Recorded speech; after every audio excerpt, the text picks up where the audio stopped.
Bone Treasure Hunters. This is the 8th book in the Bone series. I've been working my way through this series, and as I've mentioned in some of the previous videos, the first 4.5 books in this series I know backwards and forwards because I use the content from those books in my classrooms when I taught English in Vietnam. But from the second part of book 5 onwards, I don't know it quite as well. I read it through once, a couple years ago when I did the complete Bone Epic all-in-one volume collection. But now that I'm going back through this story, I'm finding that I remember some of this, but not all of this, and to a large extent, I've forgotten some of the plot points here. So, I was pleasantly surprised when reading through book 8 to discover how good this was.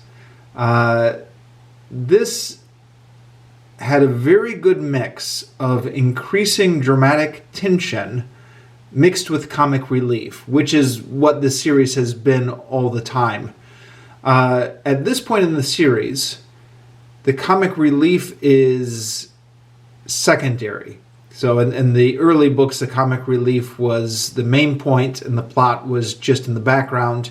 Here the plot is in the foreground and the comic relief is secondary, but it still works. We have Phony Bone here pictured with one of his get-rich schemes now that they're in the capital city. And despite the fact that he's prominently featured on the cover here, his storyline isn't actually the most prominent in the book, but what little we get of it works as a nice comic relief, and then we get some nice rising dramatic tension with the main plot. So we start here with the prologue, which I'll just quickly skip through. And then we get to our main characters at the gate of the capital city of Athia. And because we find out a little bit later, because of the war in the valley, Athia is swamped with refugees from all over the land. And we get pictures like this which show all the strange creatures which have come to Athia. Most of these strange creatures, we don't know, they're not in the narrative, but they're out there as part of this world somewhere. It makes you wonder what's going on in Jeff Smith's imagination, or what other interesting stories there might be regarding this lizard who smokes a cigar and is looking back at his friend stealing the apple, or this dog creature leading a goat, or this hairy creature here with the big nose, or I don't know if this is the same species over here, the big-eared wizards, etc. You think, oh boy, this would make a great world to just explore more, right? To set a regular cartoon series here, or an ongoing comic book which would just explore some of these fantastical creatures. Now, unfortunately, or I guess maybe fortunately, or for better or for worse, we never got this. There is some expanded universe Bone materials, like the sequel trilogy, The Quest for the Spark. But, it wasn't great. It didn't fully capture the potential that you would see here in this picture. But then again, capturing potential is hard. I mean, it's one thing to just create this immersive picture. It's another thing to create interesting narratives out of these characters. I'm rambling. I should move on with this review and get to the next point. So they sneak in the hay cart, and the reason they want to sneak in the hay cart is so they can sneak in Bartleby, who's a rat creature. Grandma Ben reunites with her old mentors, and Unfortunately, I no longer have a copy of the prequel Rose with me. I've returned it to the library after I finished reading it. But be interesting to see if any of these, go back and look at Rose again and see if any of these characters were in there. This one, and there's a few other characters here that are alluded to as Rose's, Grandma Ben's teacher. Maybe somebody who has their copy of Rose handy can let me know. Were any of these characters in Rose? I remember Grandma Ben the character of Rose, aka Grandma Ben, did have teachers, but I don't remember clearly what their names were, if they were the same characters here. Anyways,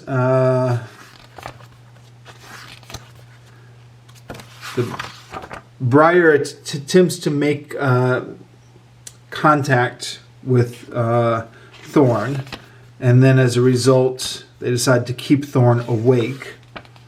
Meanwhile, Briar is meeting with her army, which is the rat creatures and also the wildmen of Pawan, who have joined her coalition.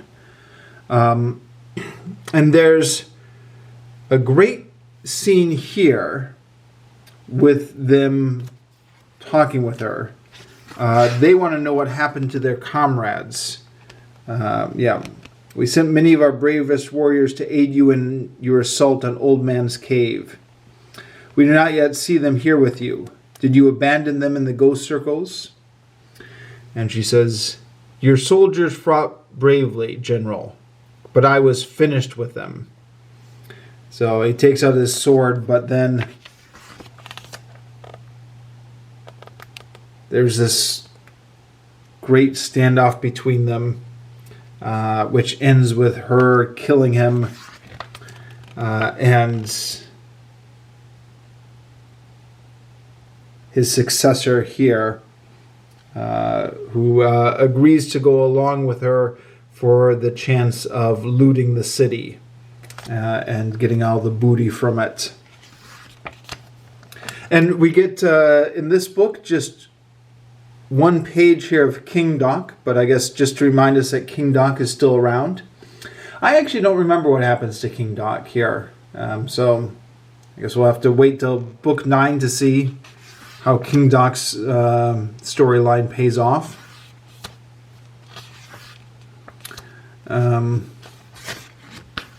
And then we have the giant bees. Now, the giant bees have showed up before. I believe these were in book 2. They showed up briefly. It was just kind of like a one panel. And the gag was Fonebone thought he was stealing honey from a beehive, but he didn't realize that it was giant bees who were guarding the beehive. I had completely forgotten that the giant bees showed up here later in the story, which I don't know if anyone cares about this but me, but I think when I was reviewing book 2 of the sequel trilogy, The Quest for the Spark, which dealt with the bees as a major plot point, I said that these bees had only appeared in like one panel back in the early part of the Bone Epic.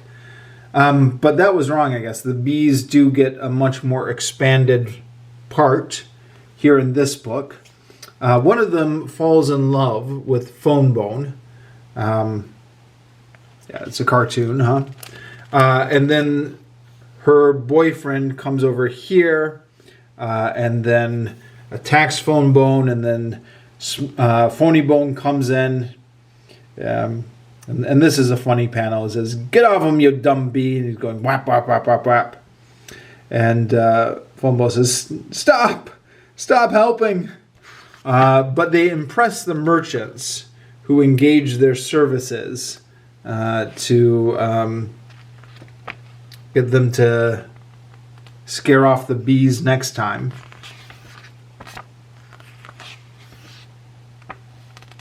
Meanwhile, they're trying to get Thorn to drink a lot of tea, and she keeps not wanting to do it. And this is a great scene there.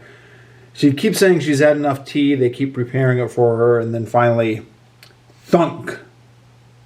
Enough tea. Now. So that I thought that was a nice little scene there. So Fonebone and Phonybone find out that the guards are looking for them.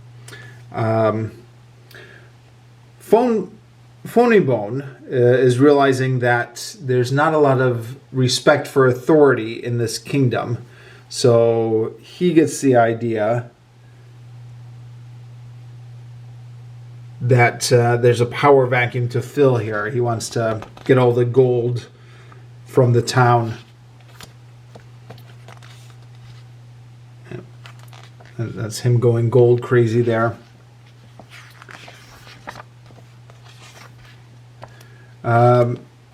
Now they have to deal with the usurper here, Tarso, who was supposed to be just some sort of regent, but he has seized control. So I mentioned in my previous video there were parallels to the Return of the King, right? There's this ancient southern kingdom that they go back to where there's a final battle at. And here are more parallels. The regent has gained control of the throne and doesn't want the true king to return, even though they have a common enemy, which, as Thorne points out, where is it? She says, "Has anyone bothered to talk with this Tarso? We have a common enemy. Perhaps we could cooperate. Just like your mother." Yeah. So that's what he thinks of cooperating. And we do see this Tarso character here. We don't see his face. That's going to be coming in book 9. That's something I do remember because that was a dramatic reveal. But we do know that he has fought the dragons. And so we can see that he is missing an arm from having that fight. Yeah, this is another character. It'd be interesting to double check with the prequel Rose and see if he was actually in that, the old teacher. So the guards are coming. They have to hide from the guards.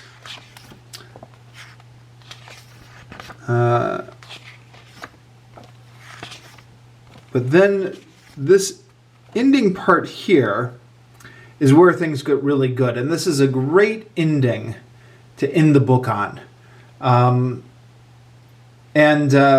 know when this story was originally being written, it wasn't being written as books, it was being written as individual comic book issues, which were then later collected into books.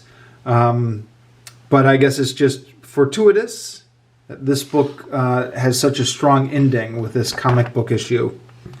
So Phonybone and Smiley are lured into a trap by the merchants. The King's Guard, city guard is looking for them. And then the bees show up. Now, as much as I love this dramatic moment, it's a little bit unclear to me why the bees are showing up here. I mean, we find out a little bit later that the bees are attacking to get the water. Sorry, let me turn to the right spot. All right. We've got the water. Hive, move out. And it was set up earlier that the bees are always trying to get the water. But why do they show up at this exact moment? And why do the bees fight the guards here when they're trying to get the water from the merchants? I mean, why don't they just bypass the guard completely and just go for the merchants instead of picking a fight with the guard? And ended up helping Phonybone, who was the one who chased them away earlier. But, okay, that nitpick aside, This is a good moment. And as the drama is increasing here, and they know that the enemy's coming, then we don't have much. Look, isn't that the market square? It's Phony. He's in trouble. Oh, we don't have time for this. We have to save him. I'll save him. You both stay here and don't move. So yeah, this is a great moment, I think, where the drama's, the tension is increasing over here, and then all of a sudden the chaos is breaking behind them because of Phony Bone's shenanigans, and Grandma Ben is exasperated. We don't have time for this. So they are instructed to stay put until she gets back, but then they see the guard pushing away the child, who is making a dragon monument, a shrine to the dragons. And worshipping the dragons is outlawed in the city. So this leads to, when the child is getting manhandled here, this leads to Thorn deciding to go rescue the child. And this is just a great dramatic hero moment of her jumping down to save the day. It's a little bit unclear to me, though, why the child was making this shrine right outside the castle gate. Like, I was waiting for there to be some sort of reveal about what the plan the child had in doing this. But then, unless this thread is picked up in Book 9, it doesn't look like the child had any master plan for doing this. It was just, yeah, why would the child do this right in front of the guard? I don't know. So that's a little bit of a logical hole, maybe. But that aside, this moment works really good, where Thorn comes in as the hero, picks the guy up. She says, "That was too rough for a child. You're here. Sorry, you're her, the Dragon Princess. When Tarso finds you, you're dead, girl. You don't scare me." And she just throws him. And it's a great dramatic moment. Except, I'm going to nitpick this again. Where did she get super strength? So, like, it's been shown that as she is learning how to control her mystical powers, she's got, well, mystical powers, extra sensory perception. She's able to see and notice things that other people can't. But this is the first we see of her getting super strength. Or did I miss something? And how did she know she had super strength? It just seemed, I don't know. Will this be explained in Book 9, or is this just another little plot hole? Okay, here's the bees moving out. I've already talked to them about them before. So Grandma Ben, once she realizes what's happening, is running off. Meanwhile, because Thorn had saved the child, the guard comes out and takes him away to the prison. And then the enemy comes. And Grandma Ben runs up. The rat creatures. And she says, "We're not ready." To be continued. What a great ending there. We've got trouble inside the city. Everyone getting captured by the guards. The army assembling outside the city. This just kind of one line here, "We're not ready," and then the ending. So aside from the things that I'm not quite sure made sense, which I've already talked about, the overall tone and feeling of this is really good. A little bit of silly comic relief. The tension just gradually rising here. Realizing that as the enemy is coming, shenanigans are breaking out. Grandma Ben saying, "Oh, we don't have time for this," running off to solve it. They're supposed to stay here. Then the crisis breaks out with the child. Thorn jumps down to save it. This great hero moment with Thorn here. And then the great dramatic final line, "We're not ready." It's just, a really, well, I guess dramatic, for lack of a better word. Really, just high tension, high emotions, high drama ending to the book. So, one book left, at least in the epic proper. That's book 9, Crown of Thorns. So I will be reading this and reviewing it next.